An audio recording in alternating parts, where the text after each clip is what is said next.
जिंदगी की नाव एक सुंदर कहानी। एक आदमी ने एक पेंटर को अपने घर बुलाया और अपनी नाव दिखाकर कहा कि इसको पेंट कर दो। उस पेंटर ने पेंट लेकर उस नाव को पेंट कर दिया लाल रंग से, जैसा कि नाव का मालिक चाहता था। फिर पेंटर ने अपने पैसे लिए और चला गया। अगले दिन पेंटर के घर पर वह नाव का मालिक पहुंच गया और उसने एक बहुत बड़ी धनराशि का चेक दिया उस पेंटर को। पेंटर भौचक्का हो गया और पूछा, ये किस बात के पैसे हैं? मेरे तो पैसे तो आपने कल ही दे दिए थे। तो मालिक ने कहा, ये पेंट का पैसा नहीं है, बल्कि उस नाव में जो छेद था उसको रिपेयर करने का पैसा है।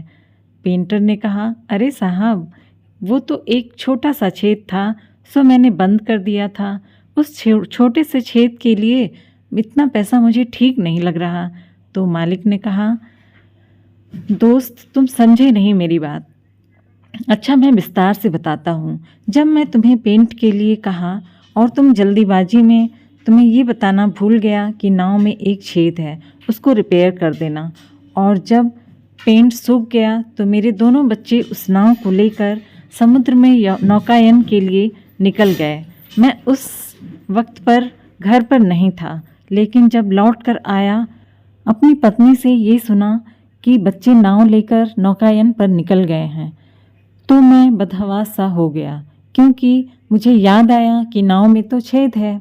मैं गिरता पड़ता भागा उस तरफ जिधर मेरे प्यारे बच्चे गए थे, लेकिन थोड़ी दूर तक मुझे मेरे बच्चे दिख गए और मैं जो कि सकुशल वापस आ रहे थे।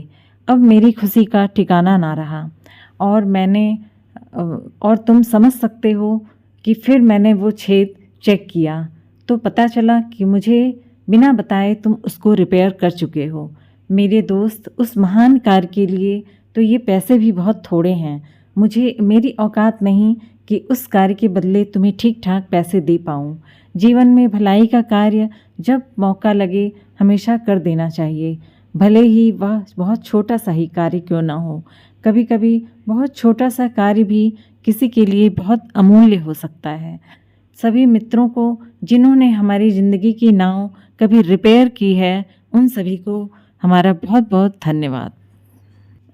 इस कहानी के बारे में अपनी राय कमेंट बॉक्स में ज़रूर लिखें और चैनल को सब्सक्राइब भी कर दीजिएगा।